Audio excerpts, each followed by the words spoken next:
heard from was our Human Rights Commissioner about a new process for determining the best way of protecting human rights in Australia, which is great.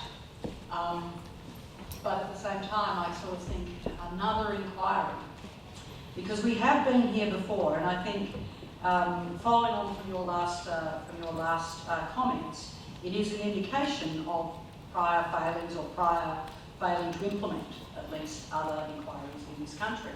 Because we can remember that we actually had one of the most extensive consultations in our history.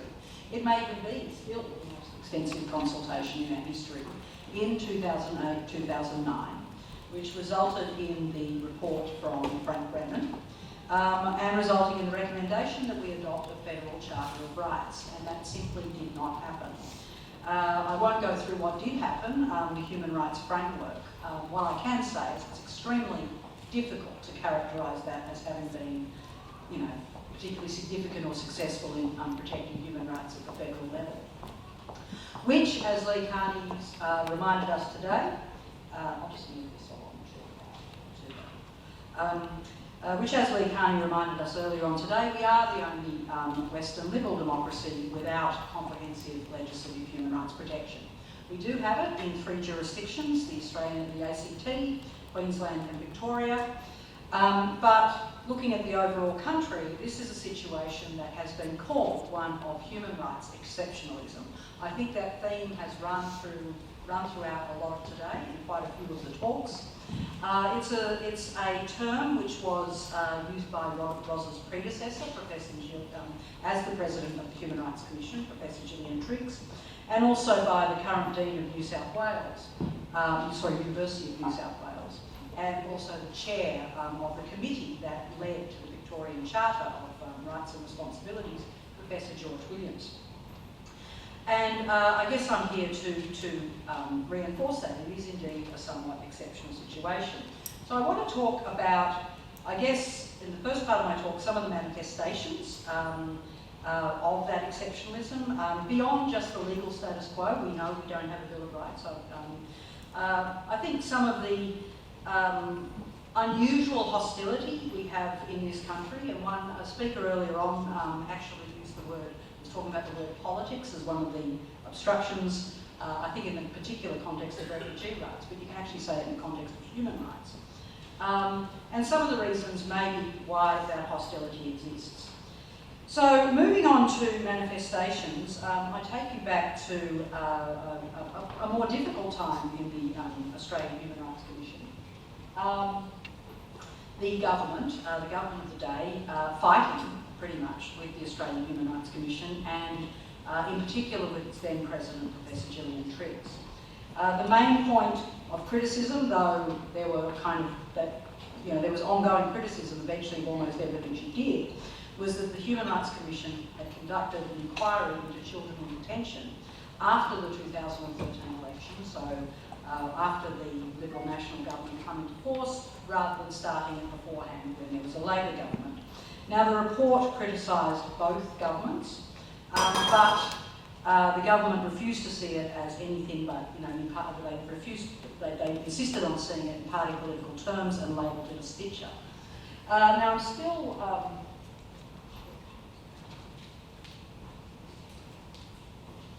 I'm just going to show you this kind of trigger warning. This cartoon is not a nice cartoon. I can't actually change the presentation now. This is a cartoon from the Saturday paper by Jeff Pryor, so he's their normal cartoon.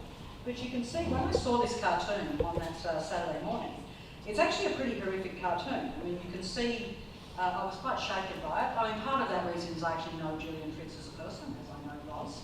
But you can see, Dutton emerging, allegedly apparently having beaten her up in an alley and being initiated.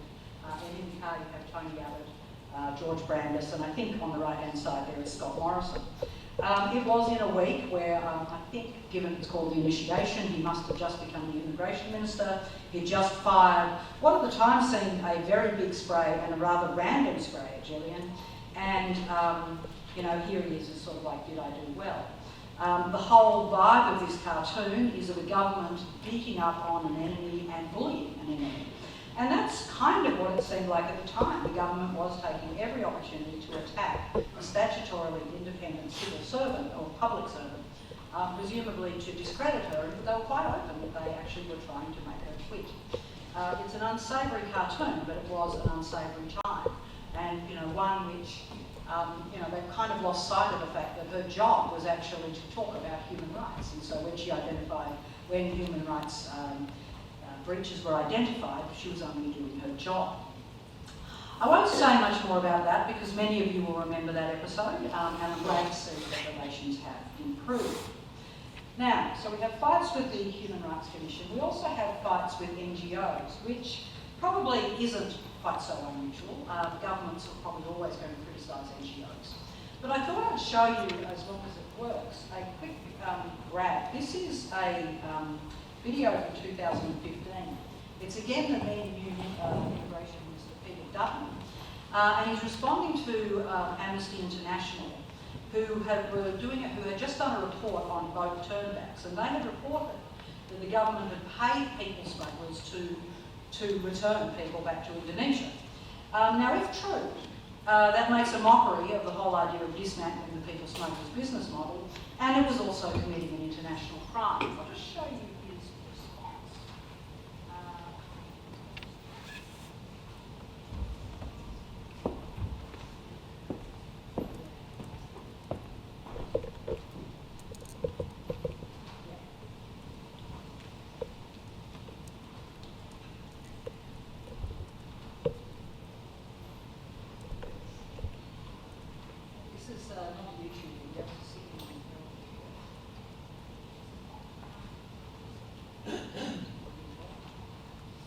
There's just a couple. This is about, I apologise in advance, it's a minute 50. I just want you to listen to it, and there's a couple of things I want to say about it. To our lounge. Enjoy your stay. Find calm in over 1,200 airport lounges in 130 countries.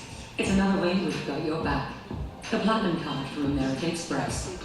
Don't live life without it. I think the opportunity has been taken to attack in an ideological way the way in which we have stopped the boats and return back boats where it's safe to do so.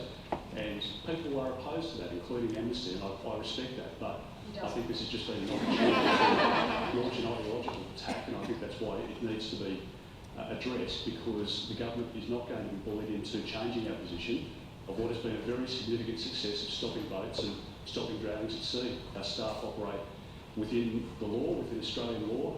We meet our international obligations in terms of treaties and other agreements that we operate under. And the Australian Water Force staff are highly professional. They've been responsible for stopping deaths at sea, and we're not going to allow people to come across the seas in rickety boats paying people smugglers. We prefer to take people in record numbers on a per capita basis. The highest number of refugees are settled permanently in this country each year. That's something we're very proud of, but we're going to conduct our migration policy in an orderly way, and we're not going to allow the people smugglers to recommence ventures as they would seek to do. People are ideologically opposed to regional processing centres, even though it's a policy of both Labor and Liberal, and people are opposed to detention. Therefore, people come up from time to time with ways that they can attack that policy, and the government is absolutely resolute in our determination to make sure that we keep the boats stocked, that we can still bring people in record numbers through the humanitarian program otherwise, and to get kids out of detention. They're all priorities for us, but I think some of the approach of some, including Amnesty in their report yesterday, go beyond the pale, and I pointed that out. It doesn't really respect what Amnesty had to say. I just got 3 comments to make, and one of them I'm actually going to return to a little later. First, he doesn't actually deny the main contention. You know, at no point in that minute 50 does he actually deny the main contention of whether they actually paid people smugglers to return them back to Indonesia. That's a pretty serious comment for Amnesty to make, and he hasn't really addressed it at all. He simply, if you like, plays the man and not the ball.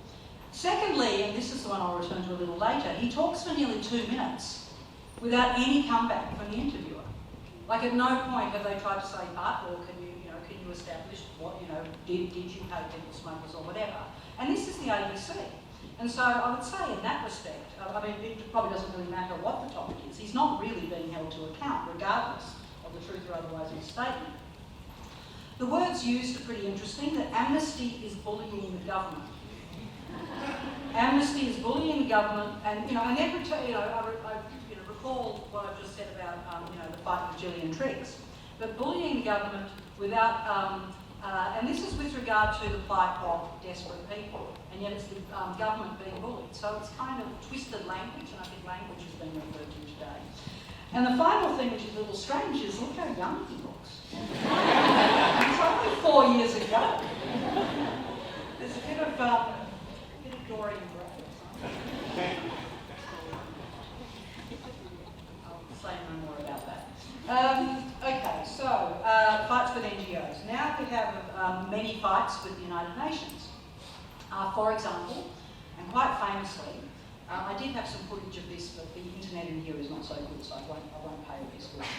But when Australia was found by the UN Special Rapporteur on Torture to have breached that convention with regard to offshore detainees, then Prime Minister Abbott, you might remember, said that, quote, Australians are sick of being lectured by the UN. And then his very next statement was to say, and we shouldn't listen anyway because we've stopped the boats. Now, freedom from torture is one of the few absolute rights. It doesn't matter if you stop the boats. You're not actually supposed, to ever torture people. And so, again, a complete sort of rejection of human rights. Much more recently, Australia, at the end of 2017, Australia had its periodic dialogue with the United Nations Human Rights Committee, which supervises and monitors the International Covenant on Civil and Political Rights. And in that dialogue, one member of the Human Rights Committee described Australia's compliance or lack of compliance as, quote, chronic and, quote, off the charts. And Remedy Australia, which is an NGO which is devoted, or basically tracks Australia's compliance with UN individual communications, it rates our compliance at 13%. Human rights also seems to have taken a back seat when it comes to foreign policy. Oh, I don't have a foreign policy slide. I'll leave that aside in the interest of time, but I'll just mention we've played very, very softball with Sri Lanka. Again, some fairly classic Tony Abbott comments about torture. Myanmar, Saudi Arabia, Israel, and the United States. Correct me if I'm wrong, I might be wrong, but I don't think, quite a number of world leaders have commented on Trump's rally of last week, of everyone yelling centre back. I don't think any of our politicians on either side I'm aware of have actually said much or anything. Human rights issues also, and I think this has come up today, it gets entangled, it certainly came up in Kate Galloway's talk, it gets entangled in scare campaigns. And so, for example, terrorism and the threat of terrorism has justified what George Williams has called Australia's hyper-legislation. We probably have more terrorism legislation than any other Western country, and we don't seem to have a higher risk. And again, it's probably because we don't have the same legal impediments that a lot of other countries have.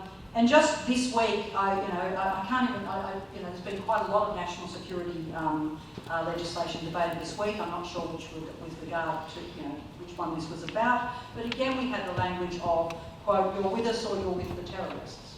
I mean, does anyone, really think anybody in the, we've just elected the Australian Parliament is actually, quote, with the terrorists? I mean, that argument justifies almost any measure. Lock everyone up, then you won't have any terrorist attacks,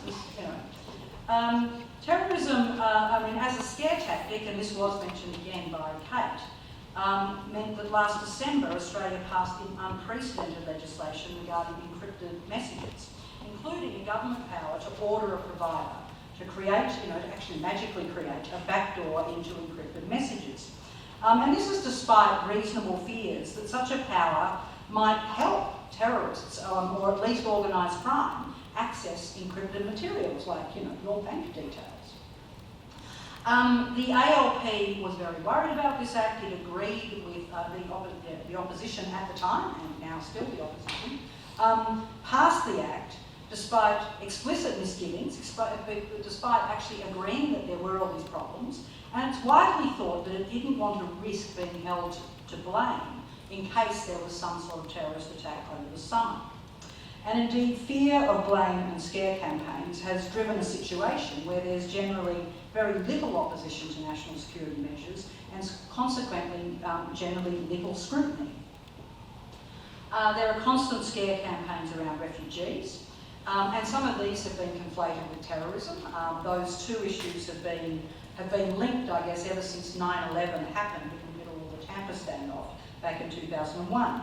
But again, just to quote some recent quotes around the Medivac legislation, and I don't mean to pick on Peter Dutton, but I guess, you know, I do. But here are two quotes, and this is in the same interview on Sky. First one, so people who might come in on Medivac, I mean, what are they as well? Superhuman, they're going to come to hospital and somehow escape. Anyway, they can be people that have been either charged or pending conviction for very serious offence, including sexual offences against women. And then, later on, some people are trying it on. There are people who claim that they have been raped and come to Australia to get an abortion. So in the same conversation, he's indicating that allegations of sexual offences are true if they're made against a refugee, but are not true when they're made by a refugee. Another scare campaign around the issue of Indigenous recognition is to mischaracterise the Voice to Parliament as the third chamber, which has been going on now for several years. Barnaby Joyce has walked back on that, but I suspect, I don't know if that whole argument is going to go away. We also have a very selective approach, and this has come up quite a lot. I think it came up earlier in your talk, Roz. What was the word you used? You used a particular word, spotfire approach. And we have a very selective approach to human rights. For example, at the moment, the archetypal human rights victim is a highly played former rugby player, rather than the people on the right. Now, as well as that, he is an archetypal victim for suffering detriment from what he said as a Christian, but she, a Muslim woman, is not. And a few years ago, we had the awful revelations of the treatment of youth prisoners in Dondale in the Northern Territory. You might remember that it did not quite pique the interest of the relevant federal minister at the time. But that human rights conversation got derailed. And instead of having a big debate about the image on the left, which was shocking to I think most people in Australia, there was instead an enormous focus on a certain racist cartoon and that cartoonist's right to free speech. And we saw again that sort of quick step. We saw that again with the Christchurch massacre. That horrible event in New Zealand seemed to lead to a moment of national unity and national solidarity in unity with the victims. Whereas here in Australia, it quickly segued into a debate over the rights of people like Pauline Hanson and Fraser Anning to talk about immigration. That selectivity, or what might be called a spotfire approach, it's facilitated by a lack of human rights legislation, and it means that human rights issues are just going to be dealt with as endless culture wars, which one of the speakers earlier on, I think in the refugee panel, it's certainly divisive and it's exhausting. And it's a very, very inefficient way. It doesn't normally lead to much of an outcome anyway. It's a very inefficient way of dealing with human rights. So moving on to, I guess selectivity was, another manifestation of our exceptionalism. So moving on to why is this so? Why is it exceptional in Australia? I think we're quite complacent.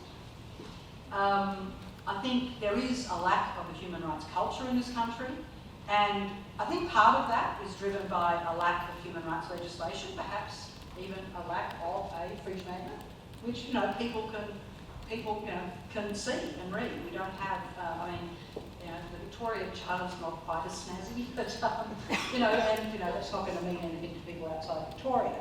My colleague Paula Gerber has done research on this, that the lack of human rights legislation means that it's just not so immediately relevant. And actually people here when human rights do come up, often kind of mistake what's in our constitution for what is actually in the American constitution. Freedom of speech. The right to bear arms was actually raised back in 1996 when we got the gun legislation from John Howard. Things like taking the fifth, which doesn't mean anything. I don't know what Section 5 of the Constitution says. You might, Patrick. But none of that's actually relevant in Australian law. I think there is, amongst the broader population, a genuine complacency about human rights in this country. It's not, I don't think it's necessarily malicious, but it can be pretty selfish or self-centred. Again, an earlier speaker talked about you're not worried about the rain if it's not raining on you. And whilst it seems that people are possibly broadly in favour of human rights, and the Brennan consultation indicated that to be the case, I'm not sure people at the moment care about it enough for it to influence their vote. It may well be, again, one of the earlier panels, that people, there's also this phenomenon of some sort of, was it compassion fatigue? The idea that, oh, well, now that the gays can get married, what more do you want? We've said sorry, what more do you want? To be treated equally. Now that's not meant as any sort of party political comment. Both sides of politics are capable of major human rights breaches. I think one side is probably more vociferous in its language. But while we might bemoan current offshore processing, don't forget that it was reintroduced back in 2013 by the ALP. And onshore mandatory detention, I think originally introduced back in, say, 1991, that was again under the ALP. Some of that complacency may well be driven by the fact that we've never actually had a reckoning with our past in this country. We've never dealt with the trauma upon which this land was colonised.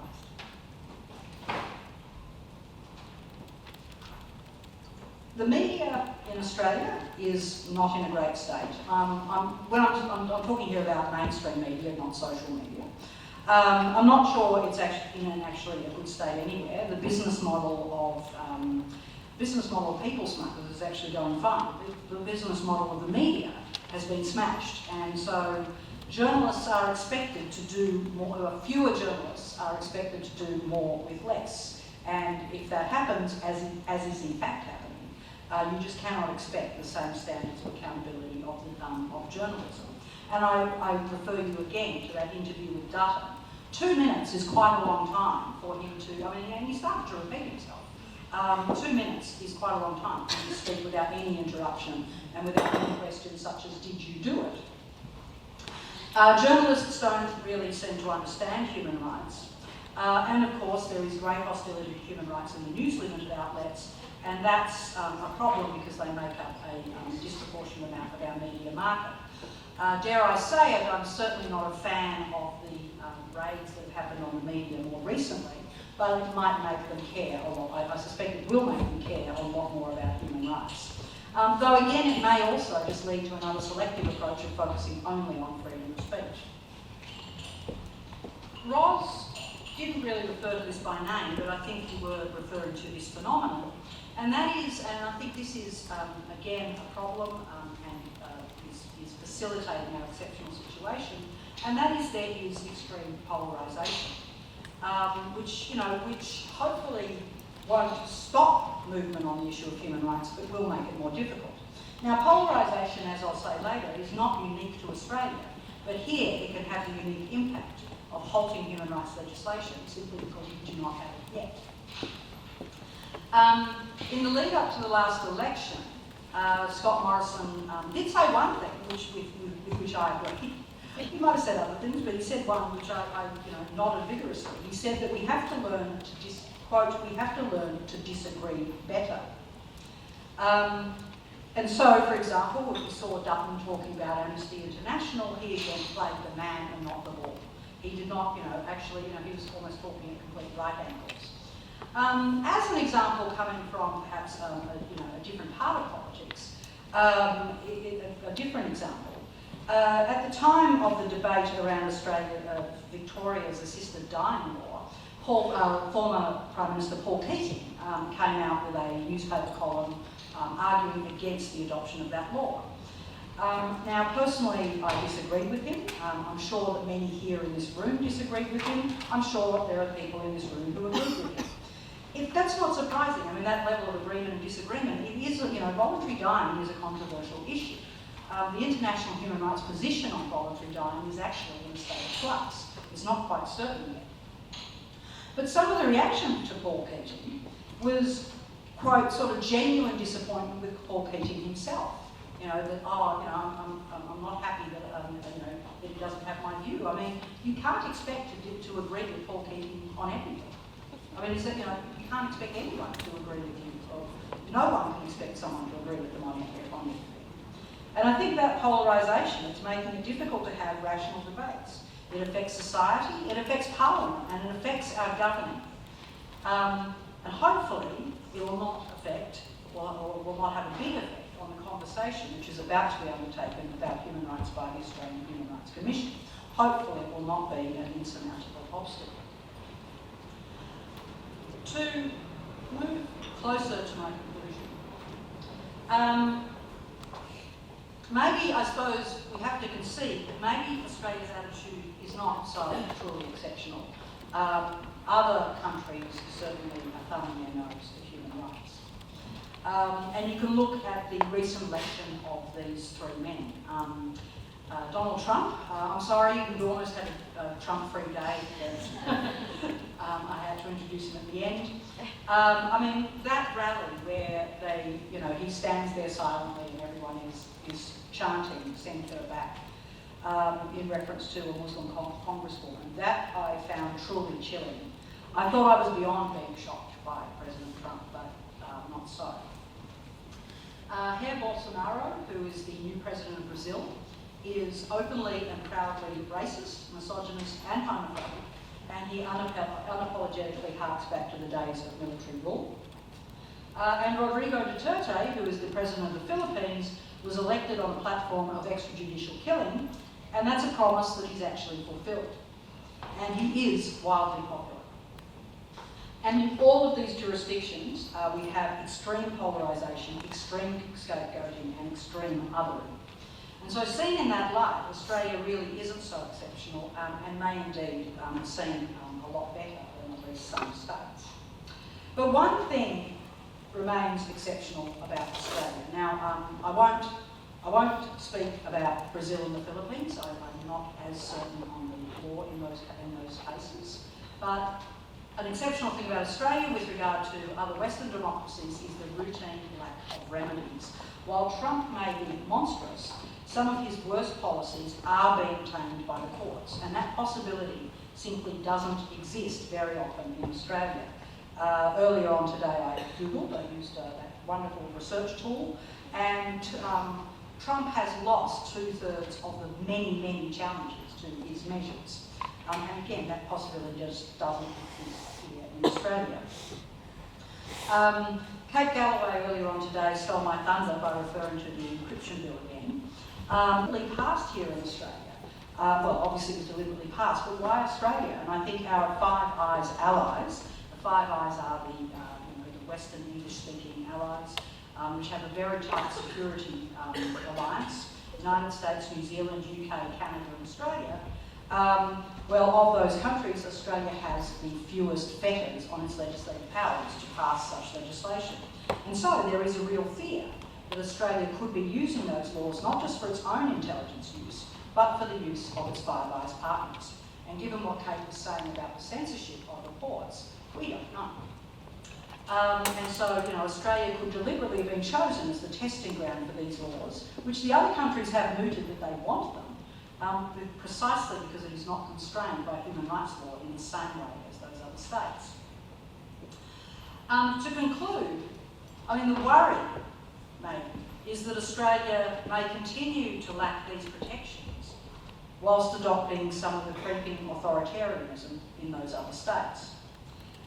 It's already clear, I think, that some of our politicians are trying to borrow from the Trump playbook by failing to answer questions and simply saying fake news, by claiming that claiming unsupportive stories are fake news, dismissing everything they don't like as politically correct, whatever that means, and wrapping themselves up in an Australian flag.